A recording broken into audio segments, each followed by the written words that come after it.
सारे तीर्थ बार बार, गंगा सागर एक बार। भारत की नदियों में सबसे पवित्र नदी गंगा नदी है, जो गंगोत्री से निकलकर पश्चिम बंगाल में आकर सागर में मिलती है। गंगा का जहाँ सागर में मिलन होता है, उसे ही गंगा सागर कहा जाता है।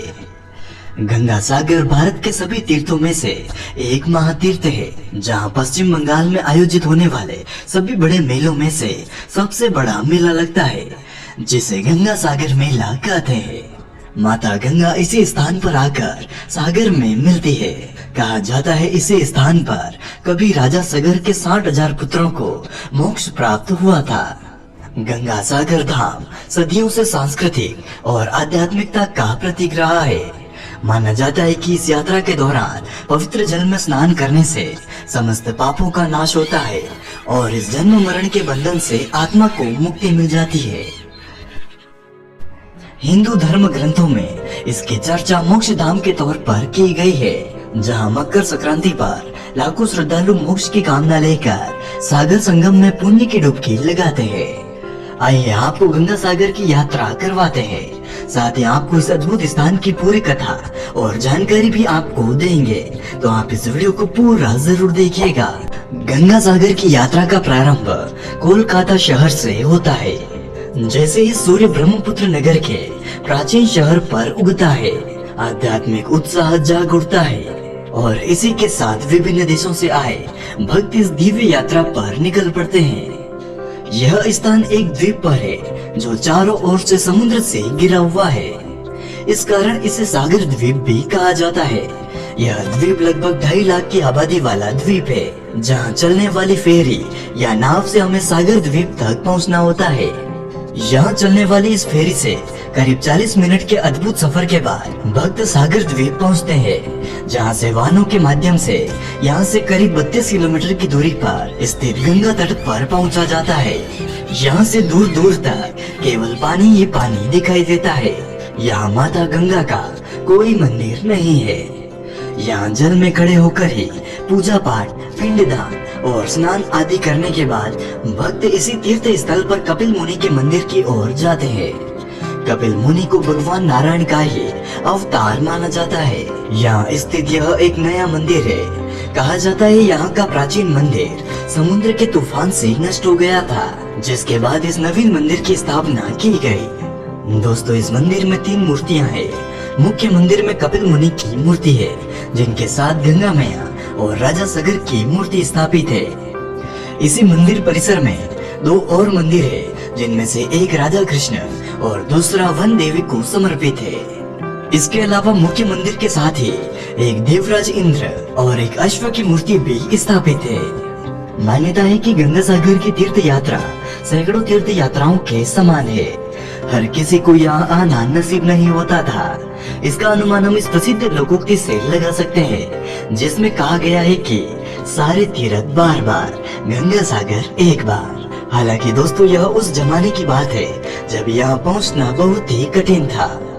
यहाँ सागर की उमड़ती लहरें, मूसलाधार बारिश और हवाओं के झोंके, तूफान, ज्वार भाटा आदि जैसी कई विपदाएं आती रहती है। इसलिए कोई भी व्यक्ति यदि यहाँ पर आने की हिम्मत भी जुटा पाता था, तो वह अपने जीवन में केवल एक बार ही यहाँ पर आ सकता था। लेकिन दोस्तों, अब ऐसा नहीं है। आधुनिक परिवहन और संचार साधनों से अब यहाँ आना काफी सरल हो चुका है। अब तो लोग बार बार भी यहाँ पर आते हैं और दोस्तों, साल के कई मौकों पर यहाँ पर बहुत ही ज्यादा भीड़ होती है। आइए दोस्तों, अब हम आपको इस तीर्थ स्थान की पौराणिक कथा बताते हैं। ऐसी मान्यता है कि ऋषि मुनियों के लिए गृहस्थ आश्रम या पारिवारिक जीवन वर्जित होता है, पर भगवान विष्णु के विशेष आग्रह पर कर्दम ऋषि ने गृहस्थ आश्रम में प्रवेश किया था।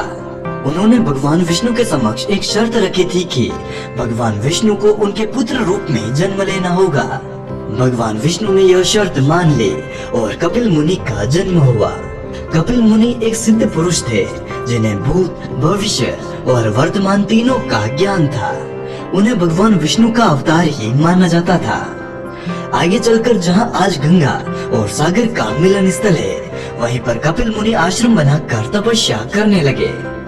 एक बार कपिल मुनि इस स्थान पर ध्यान मग्न होकर तपस्या कर रहे थे। इस दौरान राजा सगर अपनी प्रजा के कल्याण के लिए एक यज्ञ करना चाहते थे, जिससे उनके राज्य में माता लक्ष्मी का वास हो और अन्न की कभी कमी ना हो। राजा सगर ने अश्वमेध यज्ञ का आयोजन किया, जिसके बाद यज्ञ के अश्वों को स्वतंत्र छोड़ दिया गया। दोस्तों, ऐसा कहा जाता है कि अश्वमेध यज्ञ के अश्व जहाँ से गुजरते हैं, वह राज्य यज्ञ करवाने वाले राज्य की अधीनता स्वीकार करते हैं। यदि किसी राज्य का राजा उन अश्वों को रोकता है तो उस राज्य को यज्ञ करवाने वाले राज्य से युद्ध करना पड़ता है।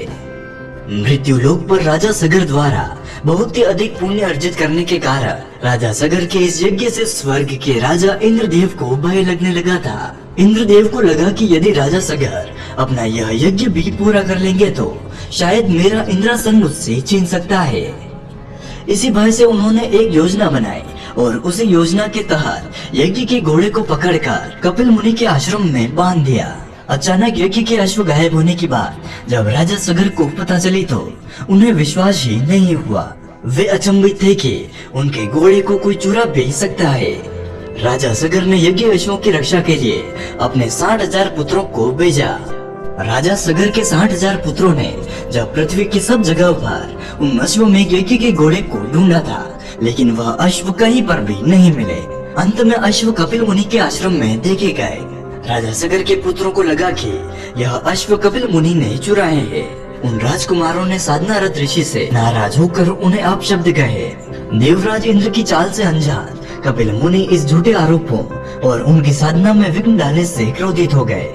कपिल मुनि ने नाराज होकर राजा सगर के 60,000 राजकुमारों को श्राप देते हुए उन सभी को अपने नेत्रों के तेज से भस्म कर दिया। मुनि के श्राप के कारण उनकी आत्मा को मुक्ति नहीं मिल पाई। दोस्तों, काफी वर्षों के बाद राजा सगर के पौत्र यानी कि राजा भगीरथ कपिल मुनि से माफी मांगने पहुँचे। कपिल मुनि राजा भगीरथ के व्यवहार से प्रसन्न हुए।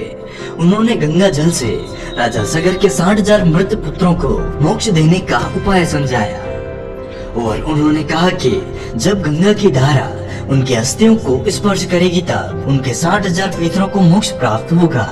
राजा भगीरथ ने अपने अथक प्रयास और तप से माता गंगा को भगवान शिव की जटाओं से धरती पर उतारा। अपने पुरखों के भस्म स्थान पर मकर संक्रांति के दिन माता गंगा को लाकर उनकी आत्मा को मुक्ति और शांति दिलाई। माता गंगा के स्पर्श से राजा सगर के पुत्रों को मोक्ष प्राप्ति हुई। उसी दिन से यह स्थान गंगा सागर कहलाया था। और दोस्तों, इसी दिन से यह धारणा बन गई कि गंगा सागर में जो भी व्यक्ति स्नान कर लेता है वह स्वर्ग में अपना स्थान सुनिश्चित करता है। गंगा की धरती पर आने की तिथि हिंदू पंचांग के अनुसार उत्तरायण या मकर संक्रांति पर ही होती है। इसलिए इस मोक्षदायिनी स्थान पर हर वर्ष मकर संक्रांति पर लाखों लोग मोक्ष की कामना लेकर इस स्थान पर आते हैं। दोस्तों, गंगा सागर मेला पश्चिम बंगाल में आयोजित होने वाले सबसे बड़े मेलों में से एक है। इस मेले का आयोजन कोलकाता के निकट हुगली नदी के तट पर ठीक उसी स्थान पर किया जाता है जहां पर गंगा बंगाल की खाड़ी में मिलती है। यह मेला इतना बड़ा होता है कि लाखों की संख्या में लोग यहाँ पर आते हैं। यह मेला विक्रम संवत के अनुसार प्रतिवर्ष पौष माह के अंतिम दिन लगता है, जिसे हम मकर संक्रांति का दिन कहते हैं। गंगा सागर के संगम पर श्रद्धालु समुद्र देवता को नारियल और यज्ञोपवीत भेंट करते हैं। समुद्र में पूजन और पिंड दान करके पितरों को जल अर्पित किया जाता है। दोस्तों, गंगा सागर वास्तव में एक टापू है जो गंगा नदी के मुहाने पर है। यहाँ पर लगभग 2.5 लाख की आबादी है। यह जगह पूरी तरह से एक ग्रामीण इलाका है जहाँ की भाषा बंगला है। अगर दोस्तों आप भी यहाँ पर जाना चाहते हैं तो आपको होटल और धर्मशाला की व्यवस्था मिल जाएगी। चलिए दोस्तों, अब हम आपको बताते हैं कि आप गंगा सागर कैसे जा सकते हैं। दोस्तों, यदि आप वायु मार्ग से गंगा सागर जाना चाहते हैं तो इसके लिए निकटतम हवाई अड्डा कोलकाता का सुभाष चंद्र बोस अंतर्राष्ट्रीय हवाई अड्डा है। इस एयरपोर्ट के लिए आपको देश विदेश से कई फ्लाइटें मिल जाएगी। दिल्ली से भी यहाँ की फ्लाइटें अवेलेबल है। दोस्तों, इस एयरपोर्ट से गंगा सागर की निकटतम दूरी 142 किलोमीटर की है। बस या निजी टैक्सी करके आप गंगा सागर जा सकते हैं। दोस्तों, अब हम बात करते हैं यदि आप रेल मार्ग से गंगा सागर जाना चाहते हैं तो गंगा सागर के निकटतम रेलवे स्टेशन का नाम सियालदह है। सियालदह रेलवे स्टेशन से गंगा सागर की दूरी लगभग 140 किलोमीटर की है। सियालदह के लिए भी आपको देश के कई कोनों से रेल सुविधा आसानी से मिल जाएगी। आप बस या निजी टैक्सी करके गंगा सागर जा सकते हैं।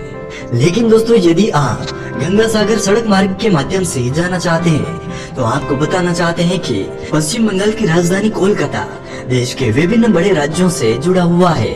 आप बस के माध्यम से आसानी से कोलकाता पहुंच सकते हैं। आपको दिल्ली से कोलकाता के लिए भी कई सारी बसें मिल जाएगी। कोलकाता से आप टैक्सी या बस के माध्यम से गंगा सागर आ सकते हैं। गंगा सागर से पहले आप काकद्वीप पहुंचेंगे। काकद्वीप से आप फेरी लेकर गंगा तट पर पहुंच जाएंगे। दोस्तों, आपको बताना चाहूंगा कि चाहे आप सड़क मार्ग, हवाई मार्ग या रेल मार्ग का चुनाव करें, आपको काकद्वीप आना पड़ेगा और वहां से आपको एक फेरी लेना पड़ेगा। दोस्तों, आपको बता दूं कि फेरी एक बोट है जिसके माध्यम से आप गंगा सागर पहुंच सकते हैं, क्योंकि गंगा सागर चारों ओर से समुद्र से घिरा हुआ है। यहाँ की सरकारी फेरियां काफी बड़ी होती है। कई बसों के कई तीर्थ यात्रियों को यहाँ पर एक साथ इस फेरी में बिठाया जाता है और 40 मिनट के अद्भुत सफर के बाद आपको गंगा सागर पहुँचाया जाता है। दोस्तों, यदि आप गंगा सागर की यात्रा करने का सबसे उपयुक्त समय जानना चाहते हैं तो आपको बता दूं कि वैसे तो साल के किसी भी महीने में आप गंगा सागर यात्रा कर सकते हैं, लेकिन दोस्तों, गंगा सागर की यात्रा करने का सबसे उपयुक्त समय अक्टूबर महीने से लेकर फरवरी माह तक होता है। आप इस महीने में गंगा सागर की यात्रा कर सकते हैं क्योंकि यह मौसम तीर्थ यात्रियों के लिए और उनके स्वास्थ्य के लिए काफी अनुकूल होता है। और दोस्तों, इन्हीं महीनों के बीच मकर संक्रांति का दिन भी आता है, जिस दिन यहाँ पर विशेष मेले का आयोजन होता है और एक विशेष स्नान किया जाता है। इस दिन के स्नान का बहुत ही आध्यात्मिक महत्व है। वैसे तो इस दिन यहाँ पर बहुत ही भीड़ पड़ती है, लेकिन अगर आपको इस दिन यहाँ पर जाने का मौका मिले तो आप यहाँ पर जाकर स्नान अवश्य करें।